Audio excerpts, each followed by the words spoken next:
नमस्कार दोस्तों आज हम बात करेंगे हेवी व्हीकल्स फैक्ट्री की तरफ से जो नई रिक्वायरमेंट आई है उसका ऑफलाइन फॉर्म आपको कैसे फिल करना है इस वीडियो में स्टेप बाय स्टेप बताने वाला हूं। साथ ही एविएनल एप्लीकेशन फॉर्म को आपको ऑर्डिनरी पोस्ट में आपको क्या फिल करना है, कैसे लिखना है, फॉर्म में क्या लिखना है, टू में क्या लिखना है, सारा डिटेल्स इस वीडियो के माध्यम से जानेंगे। तो बिना स्किप के वीडियो को अंत तक जरूर देखिए, वीडियो को एक लाइक करके अपने दोस्तों में शेयर करें, साथ ही चैनल को सब्सक्राइब करके बेल आइकन को भी प्रेस करें। तो चलिए वीडियो को स्टार्ट करते हैं। तो जैसे दोस्तों आप यहाँ पर देख सकते हो ये इसकी एप्लीकेशन फॉर्म है। हेवी व्हीकल्स फैक्ट्री की तरफ से जो रिक्वायरमेंट है, जो यूनिट ऑफ आर्मेड व्हीकल्स निगम लिमिटेड जो कि government of India ministry of defence के अंतर्गत आता है, और ये जो वैकेंसीज है as a contract basis vacancies है। इस वीडियो में आपको बताने वाला हूँ कि आप इसका ऑफलाइन फॉर्म को आपके कैसे भरना है, और साथ ही ऑर्डिनरी पोस्ट के माध्यम से आपको कैसे फॉरवर्ड करना है इसके बारे में भी डिटेल्स बताऊंगा। साथ ही कौन कौन सा डॉक्यूमेंट्स भी इसके साथ अटैच करना है इसके बारे में भी डिटेल्स बात करेंगे।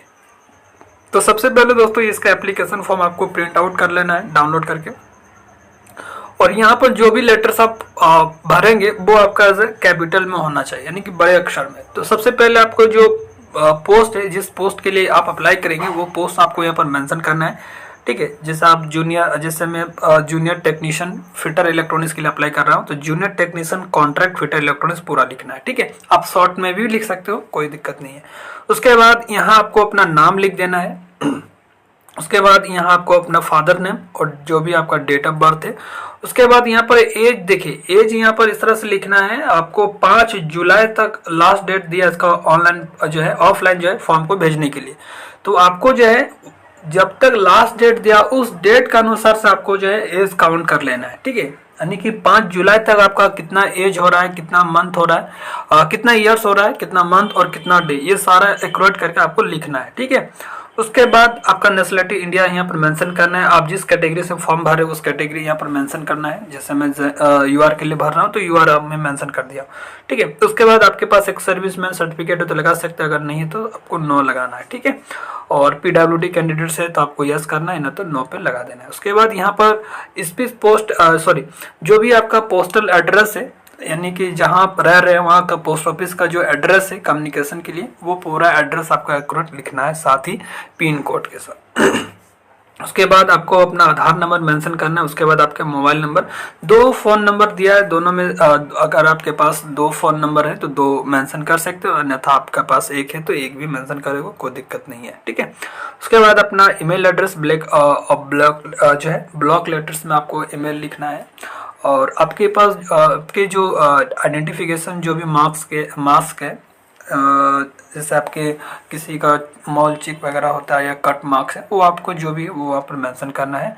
उसके बाद जो है मीडियम ऑफ ट्रेड टेस्ट, तो इंडिया जो ट्रेड टेस्ट होगा आपका हिंदी और इंग्लिश दोनों में होगा, तो दोनों में से जो भी आपको ऑप्शन में सेलेक्ट करना कर सकते हैं। और उसके बाद आपने अगर फी पेमेंट किया तो यस करना है, अगर नहीं पेमेंट किया तो नो पे करना है। ठीक है, तो ये सारा यहाँ पर। उसके बाद आपको यहाँ पर सिग्नेचर कर देना है, सिग्नेचर ऑफ द कैंडिडेट में। उसके बाद नेक्स्ट जो फॉर्म है वो यहाँ पर आपको एजुकेशन क्वालिफिकेशन डिटेल्स मांग रहा है। ठीक है, तो आपके पास जो भी 10th के डिटेल्स डाल देना है और कौन सा बोर्ड है, और यहाँ पर देखिए जो टोटल मार्क्स है वो आपको नीचे लिखना है, और टोटल मार्क्स में से आप कितना नंबर लाए हैं वो उसको ऊपर लिखना है। उसके बाद जितना परसेंटेज बैठा परसेंटेज यहाँ पर मेंशन करना है, और उसके बाद जो भी आपका आईटीआई है, एनसीवीटी हो, एससीवीटी हो, आपको यहाँ पर मेंशन करना है। अगर आपके पास ओनली अप्रेंटिसशिप है, आईटीआई नहीं है, तो आपको अप्रेंटिसशिप का डिटेल्स डालना है। अगर आपके पास एनसीवीटी भी आईटीआई भी है और एनएससी भी है, तो आपको उस केस में आपको आईटीआई का ही मेंशन यहाँ पर करना है। ठीक है, तो यहाँ पर उसका परसेंटेज वगैरह और जितना मार्क्स आप गेन किए वो आपको लिख देना है। आपने अगर डिप्लोमा वगैरह किए हैं, 12th वगैरह किए तो डिटेल्स डाल सकते हो, और आपने कोई स्पेशल कोई कोर्स किए हैं तो भी यहाँ पर डिटेल्स डाल सकते हो, कोई दिक्कत नहीं है। ठीक है, और उसके बाद यहाँ पर पूछ रहा है कि आपने अगर एविएनल ग्रुप से यूनिट वगैरह से अप्रेंटिसशिप किए हैं तो उसका पूरा यहाँ पर डिटेल्स मेंशन करने के लिए बोला जा रहा है। उसके बाद यहाँ पर 2 कॉलम है, आपके पास अगर एक्सपीरियंस है तो मेंशन कर सकते हो, अगर नहीं है तो कोई भी दिक्कत नहीं, यहाँ पर मेंशन नहीं करना। ठीक है, आपके पास एक्सपीरियंस है तो आप यहाँ पर एक्सपीरियंस मेंशन कर सकते हो। ठीक है, हालांकि एक्सपीरियंस का उन्होंने मेंशन कुछ नहीं किया है, आपके यहाँ पर 2 कॉलम दिया है, अगर आपके पास एक्सपीरियंस है तो लगा सकते हो। फिर आपको सिग्नेचर करना है। आप यहाँ पर देखिए लास्ट में क्या करना है, जब आप फॉर्म को सारे फिल करने के बाद आप फॉर्म को लिफाफा में जब भरेंगे तो उस आधार में आपको यहाँ पर चेकआउट एक बार अच्छा से कर लेना है। ठीक है, जैसे डेट ऑफ बर्थ के लिए आपका 10th की मार्कशीट या 10th की सर्टिफिकेट आपने अगर लगा है तो आपको यस कर देना है। उसके बाद एजुकेशन क्वालिफिकेशन में आपका ITI डिटेल्स वगैरह, यहाँ पर मार्कशीट वगैरह और सर्टिफिकेट वगैरह आपने डाल दिया तो आपको यस कर देना है। ठीक है, उसके बाद आपने NTC या NSC दोनों में से कोई भी एक आपने जो है भरे हैं तो आपको यस कर देना है।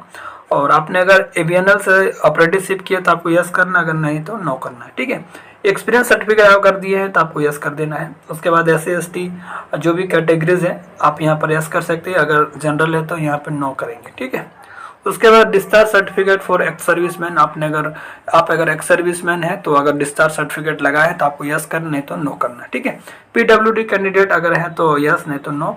उसके बाद देखिए यहाँ पर बोला जा रहा है 9 नंबर में कि जितने भी आपने डॉक्यूमेंट्स अटैच किए हैं वो आपका सेल्फ असिस्टेड है कि नहीं, यानी कि खुद का सिग्नेचर भी होना चाहिए। अगर है तो यस कर देना है। ठीक है, सारे डॉक्यूमेंट्स आपको पहले सेल्फ असिस्टेड कर लेना है, जितनी भी फोटोकॉपीज आप अटैच कर रहे हैं। ठीक है, उसके बाद जो है 2 फोटो आपको लगेगा। एक फोटो तो आपका यहाँ पर जो है एप्लीकेशन फॉर्म में लग जाएगा। ठीक है, यहाँ पर देख सकते हो ये एप्लीकेशन फॉर्म है। उसके बाद जो है एक और फोटो जो है वो आपको जो है उसके बैक साइड में अपना नाम, डेट ऑफ बर्थ मेंशन करना है। ठीक है, उसके बाद आपने अगर पेमेंट पे किए हैं तो आपको यस करना है, जैसे SC ST PWD और फीमेल कैंडिडेट के लिए कोई भी फी नहीं है तो आपको, अगर है तो आपको नो करना, अगर आपने पेमेंट किया है तो आपको यस कर देना है। ठीक है, तो इस तरह यहाँ पर देख सकते हैं।